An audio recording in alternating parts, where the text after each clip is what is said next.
So, Dr. Farkas, thank you very much for your time. Welcome to Ukraine and welcome to the program. Actually, my first question is, in 2014, Russia, in effect, dissolved the system of European security which had existed since the end of the Second World War. What should the new security system look like, and is it possible to return to the system that existed at the time of the signing of the Budapest Memorandum? So I want to question the premise of your question, because I don't think that Russia destroyed the international system. I think that Russia challenged the international system. Russia broke the international law and the international rules by invading Ukraine and trying to seize Crimea, and then of course starting what they did in the east, and they're continuing to do militarily. But that was a challenge to the international system. I don't think it broke the international system or changed it. So that's very important. We, the international community, is standing up to Russia and saying what you have done is unacceptable and it will not stand. So I have to push back just at the fundamental question there. Right. Russian aggression against Ukraine, which aspires to European legal space, demonstrated, according to some experts, the existing institutions are unable to resolve the situation, said the Council of Europe, OSCE, Council of Europe Parliamentary Assembly. Is it possible to stop the aggression by the peaceful means? So I think, again, taking the earlier part of your question where you talked about the fact that those institutions were not able to stop the aggression and solve the problem. Yes, to date, they have not yet solved the problem. But I actually think that the institutions have had some very good and very correct responses that hopefully will add up to a solution in favor of Ukraine. What do I mean by that? Mainly sanctions. Of course, the United States and the European Union is one of those institutions, came up with sanctions. OSCE also, although, of course, it's not a perfect system and a perfect situation, they were patrolling, and to some extent they are still monitoring what's going on in the east in Ukraine. So there are institutions contributing. NATO, of course, also is very much supporting Ukraine in terms of helping Ukraine defend its territory, at least what is not under Russian occupation. So we see those institutions grappling with the problem. They have not yet solved it, that is correct, but I think that they have contributed to solving it, and I'm an optimist, and I do not believe that in the long run Russia will prevail. So hopefully we can shorten the time between now and the peaceful resolution. Summit of NATO in Warsaw next month. What Europe and Ukraine should expect in this case? I think Europe will have a very strong voice, or at least the NATO members will have a very strong voice about the challenge Russia poses.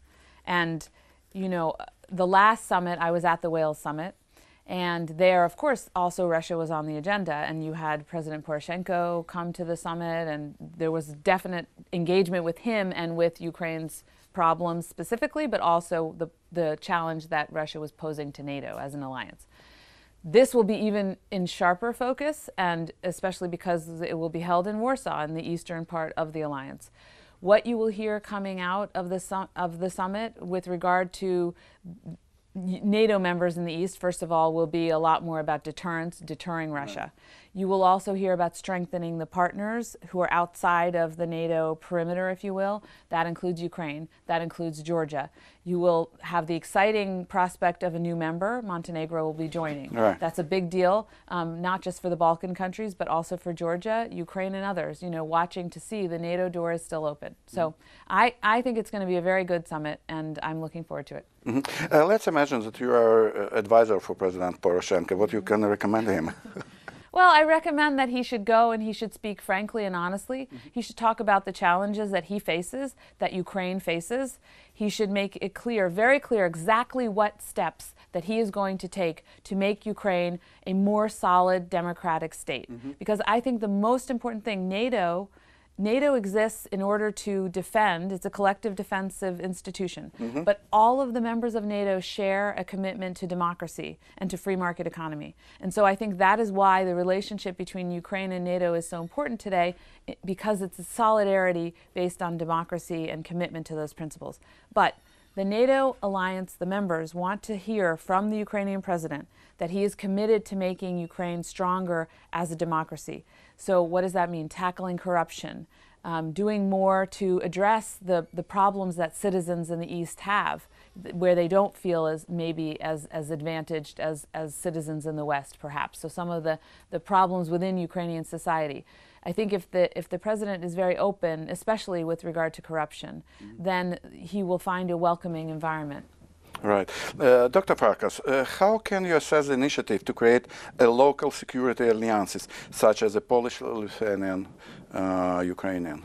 Well, so first of all, as you know, the United States government, and I was part of the government until about 6 months ago, has committed a large amount of assistance. Now this will be almost $500 million if you add it all up, what's been committed.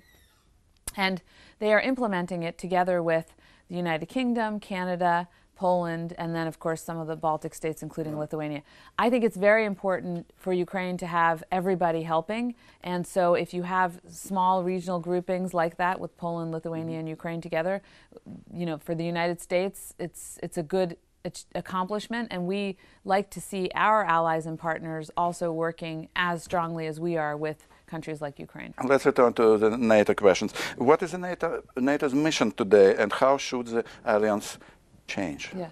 Well, I already mentioned the #1 mission is collective security. So it's a collective security alliance. That means defending all of them against any outside threat. Right now, of course, Russia is an outside threat. There's also the issue of terrorism. So NATO has two very urgent issues on the agenda. And Afghanistan is also related still, let's remember, to the terrorism component of the agenda. And so there's still work to be done there. So there's NATO in area, if you will, in Europe, a lot of work to be done. Again, as I mentioned, Russia and terrorism. But there's also out of area work that NATO's doing in Afghanistan. And, you know, it's not a NATO mission in the Middle East, in Iraq and Syria, but it's certainly composed of a lot of NATO members, so there's also work there. So I think NATO has a very full agenda, lots of missions. Right. I would like to see them become a little bit better at grappling with the hybrid warfare, with cybersecurity issues. I think they are moving there, though. Will the United States continue to act as a guarantor of the peace of Europe, as they did after the Second World War? Well, I think the United States, first of all, the nuclear umbrella, we still provide the nuclear umbrella to our NATO allies. And I think that the United States, being still the biggest, largest military transatlantic power, we are critical to maintaining and helping maintain European security. However, I will say that you've seen with our president, but you've seen with other presidents and secretaries of defense, it's important to have European contributions and increased contributions coming from our European allies. So I think we will still be, of course, you know, right across the Atlantic and stationed in Europe to help. But I think we want to see more commitment from our European allies, specifically with regard to budget and putting money into their military improvements as well. Dr. Farkas, how changed your attitude to Ukraine during your last visit? During this visit? Yeah. Are you optimistic or pessimistic or in the middle of the road? You know, I'm an optimist. I wouldn't be here if I wasn't an optimist. I think, as I mentioned earlier, there are a lot of challenges here. A lot of it has to do with combating corruption, you know, changing the way things are done, the way business and politics is done in Ukraine. But I believe strongly that the West can help. So I'm trying to work with Americans to try to help Ukraine because, and I think, you know, this is something that's come up often. We need to make sure that Ukraine succeeds because it's not just about Ukraine, and your president says this all the time, but I believe it also.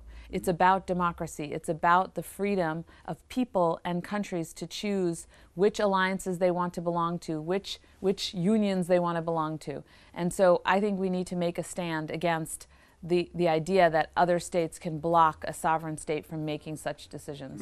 Dr. Farkas, thank you very much. I'm absolutely appreciated.